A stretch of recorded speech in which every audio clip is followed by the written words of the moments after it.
Hello friends, welcome back to Shiksha with Shalini. हमारी cell theory का आज का टॉपिक है हमारा प्लास्टिड। प्लास्टिड क्या होते हैं वो हम समझते हैं। उससे पहले आप थोड़ी फॉर्मेलिटी कर लें। देखिए, आप चैनल को लाइक कर दें, सब्सक्राइब कर दें, शेयर कर दें अगर आपको वीडियो अच्छी लग रही है, बेनिफिशियल लग रहा है। और साथ में हमारे पास नीचे ज्वाइन बटन भी है, अगर आप उसको ज्वाइन करना चाहें तो आप उसका भी इस्तेमाल कर सकते हैं। Thank you so much. और जो भी आपने किया, लाइक किया, उसके लिए। ओके, प्लास्टिड पढ़ते हैं। प्लास्टिड क्या होता है? देखिए, हमने पढ़ा था कि जो सेल होती है ना, ये कोशिका जो होती है, कोशिका के अंदर बहुत सारे ऑर्गेनेल्स होते हैं, जैसे माइटोकॉन्ड्रिया होता है, राइजोसोम्स होता है, लाइसोसोम्स होता है, एंडोप्लाज्मिक रेक्टिकुलम होता है। तो इन सब के बारे में हमने पढ़ लिया है। तो अब आपको लग रहा होगा कि सेल पढ़ना इतना आसान है, मतलब इतना मुश्किल नहीं है। छोटे छोटे टॉपिक्स में हमने उनको कवर कर लिया है। आज हम बात करते हैं प्लास्टिड के बारे में। तो यकीन मानिए, आप ऐसे छोटे छोटे वीडियो से पढ़ते रहिए, आपको साइंस दूसरे सब्जेक्ट से भी ज़्यादा आसान लगने लगेगी। प्लास्टिड की बात करते हैं। तो प्लास्टिड्स क्या होते हैं, एक तरीके से यूँ समझ लो कि ये भी एक ऑर्गेनल है। मतलब जैसे अगर ये हमारी कोशिका है तो इस कोशिका के अंदर बहुत सारी चीज़ें हमें मिलती हैं।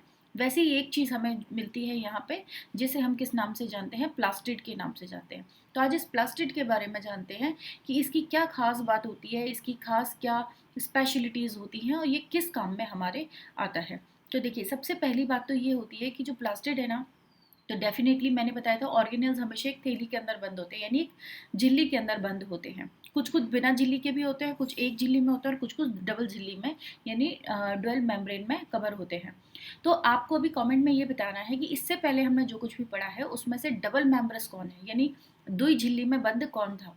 तो मैं आपको यहाँ पे ये बता दूं कि प्लास्टिक भी दुई मेम्ब्रेन यानी दुई झिल्ली में बंद होता है। अब आप यहाँ पे नीचे एक फोटो देख रहे होंगे, ये वाला आप यहाँ देख सकते हैं। देखो, यहाँ पे डबल आउटलाइन की हुई है, एक आउटलाइन की हुई है, फिर दूसरी आउटलाइन की हुई है, यानी ये दो दो बार झिल्लियों में पैक होता है। ठीक है। अच्छा, दूसरा पॉइंट इसका इंपॉर्टेंट ये है कि ये एनिमल सेल में नहीं पाया जाता।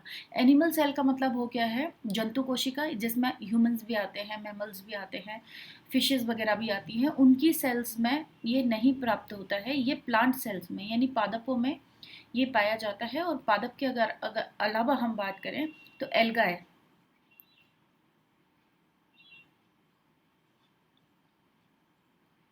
एल्गाए कवक जिसे कहा जाता है, उनकी सेल में भी ये हमें प्राप्त होता है, यानी कि ह्यूमंस की सेल में ये नहीं पाया जाता है या एनिमल की सेल में ये नहीं पाया जाता है। ठीक है।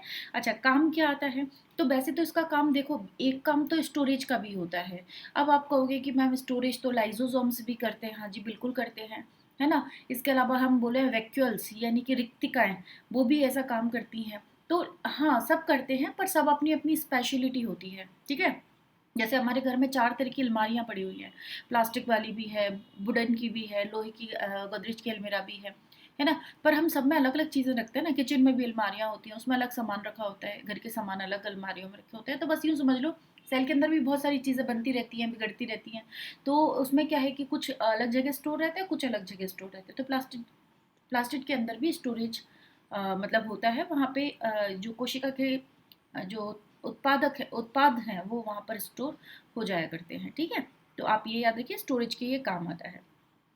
अच्छा, एक बात और खास है इसकी कि इसकी जो डबल झिल्ली है वो तो है ही सही, इसके पास भी अपना डीएनए होता है। तो आपका दूसरा क्वेश्चन ये बनता है कि हमारी ये पूरी जो कोशिका है, सेल है, उस सेल में नाभिक जो होता है ना, नाभिक के पास में क्या होते हैं? डीएनए होते हैं। ठीक है, नाभिक के पास डीएनए होते हैं, ये बात तो सबको पता है। लेकिन इसके अलावा दो चीज़ें और होती हैं। एक तो नाभिक हो गया, दूसरी चीज़ आप मुझे बताएंगे, और तीसरी मैंने आपको बता दी अभी के अभी, प्लास्टिड। प्लास्टिड के अंदर भी अपना खुद का डीएनए होता है। तो आपने सुन लिया कि यहाँ पे अपना क्या होता है, इसके पास अपने एक डीएनए होता है और साथ में डीएनए होता है, तो राइजोसोम्स भी इसके पास अपने होते हैं, राइजोसोम्स भी अपने खुद के होते हैं। तो इसके पास खुद का डीएनए, खुद के राइजोसोम्स अवेलेबल होते हैं। तो ऐसा ही एक और ऑर्गेनल हमने पढ़ा था, उसके पास भी अपना डीएनए होता है, अपना राइजोसोम होता है, डबल झिल्ली में पैक होता है। यानी कि अब आप सोच के देखिए, मैं जिसकी बात कर रही हूँ वो और प्लास्टिक दोनों बिल्कुल क्या है, एकदम डिक्टू सेम है। अच्छा, आपने अगर पुरानी वीडियो नहीं देखी हो ना, तो नीचे पहला ही लिंक दिया हुआ है कमेंट सेक्शन में, उसके उस पर क्लिक करोगे ना तो पूरा प्लेलिस्ट चल जाएगा। 5-5 मिनट में एक एक वीडियो खत्म होती चली जाएगी। ओके। तो ये हमने समझ लिया। अच्छा, अब इसके बाद हम एक चीज़ और समझते हैं कि मतलब ये अगर इसके पास खुद के राइजोसोम्स है, ये तो ये खुद के प्रोटीन भी बना सकता है, खुद का प्रोटीन खुद बना लेता है, क्योंकि राइजोसोम्स क्या काम आते हैं, प्रोटीन बनाने के काम में आते हैं। यहाँ तक की बात समझ में आने के बाद में एक थोड़ी सी इंपॉर्टेंट चीज़ हम यहाँ पे देख लेते हैं कि जो प्लास्टिड होते हैं ना, बस प्लास्टिड्स जो होते हैं वो जनरली तीन प्रकार के होते हैं। प्लास्टिड्स तीन प्रकार के होते हैं। देखिए, नंबर एक होता है क्रोमोप्लास्ट। देखो मेरी इस पे ना ये राइटिंग पैड पे ना बिल्कुल भी अच्छी राइटिंग नहीं आती है, तो आप बस समझ लें और अपने हिसाब से अपनी राइटिंग में नोट्स लिख लिया करें, क्योंकि नोट ज़्यादा थोड़ी है, 5 मिनट में इतना आराम से लिखा जा सकता है। एक तो होता है क्रोमोप्लास्ट, एक होता है ल्यूकोप्लास्ट, ल्यूकोप्लास्ट, और तीसरा होता है क्लोरोप्लास्ट, क्लोरोप्लास्ट। ठीक है, प्लास्ट प्लास्ट लिख लेना इसके पीछे। तो क्रोमोप्लास्ट का मतलब क्या होता है कि देखो, मान लेते हैं ये हमारा कौन है, प्लास्टिड है, और इसकी डबल झिल्ली है। ये मैंने इसकी डबल झिल्ली बना दी। ठीक है, इसकी डबल झिल्ली बना दी। अब होता क्या है, इसके अंदर जो छेद हो गया ना, यहाँ पे कुछ पिगमेंट्स होते हैं, है ना, पिगमेंट्स होते हैं। अब वो पिगमेंट कौन से कलर के हैं ये हमको आइडेंटिफाई करना है। अब सोच के देखो, ये अगर मान लो सपोज करते हैं ये येलो कलर की है, कौन ये पिगमेंट, सॉरी मैंने रेड बनाया ना, हम मान लेते हैं रेड कलर के पिगमेंट्स हैं। तो ये हमें जब बाहर से हम इसको देखेंगे, ये झिल्ली ग्रीन नहीं है, ये झिल्ली ट्रांसपेरेंट होती है। ठीक है, तो अगर मैं इस झिल्ली से देखूंगी अंदर की तरफ तो मुझे कैसा कलर दिखाई देगा, रेड कलर दिखाई देगा। अब ये प्लास्टिड मैंने ना पूरे सब जगह बना दिए, यहाँ भी बना दिया, यहाँ भी बना दिया, यहाँ भी मतलब हर जगह आपको बहुत सारे प्लास्टिड फैला दिए, ये लो दुनिया भर के प्लास्टिड। तो जब मैं इस कोशिका को देखूंगी तो ये कोशिका मुझे कैसे कलर की दिखाई देगी, लाल कलर की दिखाई देगी। यानी जो प्लास्टिड होते हैं ना वो इतने सारे होते हैं कि इनका जो खुद का कलर होता है ना, यानी इनके अंदर जो प्लास्टिड होते हैं ना, उन प्लास्ट जो होते हैं मतलब, तो उनका जो कलर होता है वही कोशिका का कलर भी बन जाता है। अभी ये कैसे पता चलेगा, अभी मैं आपको समझाती हूँ। देखो, क्रोमोप्लास्ट में जनरली कौन कौन से कलर होते हैं, रेड कलर होता है, येलो कलर होता है, और ऑरेंज कलर होता है। ठीक है, अब आप कहोगे कि इससे क्या मतलब है, इसका मतलब ये है कि जो पत्तियां होती है ना, फ्लावर्स होते हैं, तो रेड कलर के फ्लावर्स होते हैं ना, तो समझ के रखिए कि रेड कलर के फ्लावर की जो पत्तियां हैं उनकी जो कोशिका है, उनके अंदर जो प्लास्टिड है उनके अंदर क्रोमोप्लास्ट मिलेगा। ठीक है, तभी उसका कलर कैसा होने वाला है, रेड कलर होने वाला है। येलो में येलो हो जाता है, ऑरेंज में ऑरेंज हो जाता है, इनके डिफरेंट डिफरेंट कॉम्बिनेशन से दूसरे कलर भी बन जाते हैं। ल्यूकोप्लास्ट जो होता है वो बना होता है व्हाइट कलर से। किससे बना होता है, व्हाइट कलर से।